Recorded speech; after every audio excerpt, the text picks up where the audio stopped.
Alors mes amis, aujourd'hui nous allons plonger dans une découverte fascinante près des pyramides. Ce sujet pourrait même remettre en question certaines de nos croyances modernes.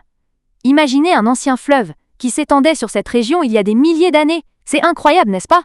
Cela renforce les versets du Coran qui mentionnent les rivières, montrant que rien n'a été laissé dans l'ombre par Dieu.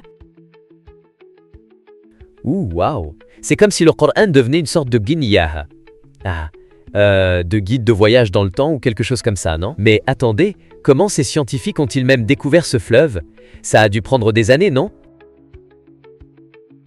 Exactement, cela a été un processus long et minutieux. Ces chercheurs ont passé des années à collecter des données sur le sol et à analyser l'environnement autour des pyramides.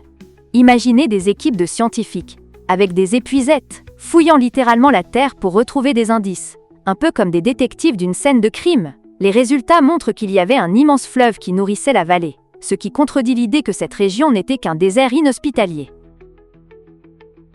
Je vois. C'est fou parce que cela change totalement notre perspective sur les anciens Égyptiens, non? Mais j'ai entendu dire que même les techniques de construction des pyramides sont fascinantes.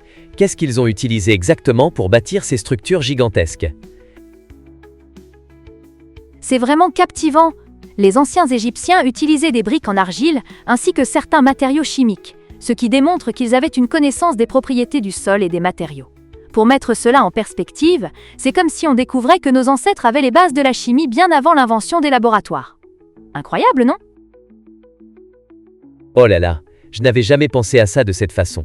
C'est comme si nous avions un groupe d'ingénieurs extraordinaires, mais cachés par le voile du temps. Et alors, comment le Coran s'intègre-t-il dans tout ça? Je veux dire, il mentionne aussi ces travailleurs avec l'argile? Oui, c'est tout à fait pertinent. Le Coran parle du pharaon qui a travaillé avec l'argile, nous permettant de mieux comprendre l'histoire de l'Égypte ancienne et les méthodes de construction des pyramides.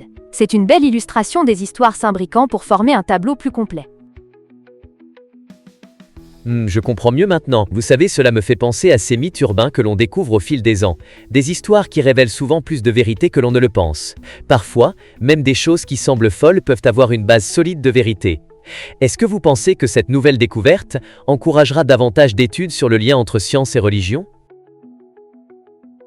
Absolument, c'est ce que je pense aussi.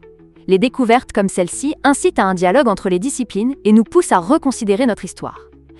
Qui sait quelles autres vérités se cachent encore sous la surface? Au final, cela montre que l'histoire est complexe et que la science et la foi peuvent coexister, enrichissant notre compréhension du monde. C'est tellement inspirant, comme un puzzle géant où chaque pièce a sa propre histoire à raconter. D'ailleurs, pensez-vous qu'il existe d'autres régions du monde où de telles découvertes pourraient arriver? Tout à fait! Pensez aux civilisations disparues en Amérique centrale ou aux anciennes cultures en Asie. Chaque pierre, chaque ruine pourrait nous révéler des choses incroyables sur notre passé. Chaque découverte peut être une clé vers une nouvelle compréhension. C'est si fascinant, et moi qui pensais juste que les pyramides étaient là, juste pour décorer le paysage. Cela élargit vraiment notre vision de l'histoire. Est-ce que nous avons d'autres exemples à partager? Devrions-nous faire une deuxième partie sur ce sujet?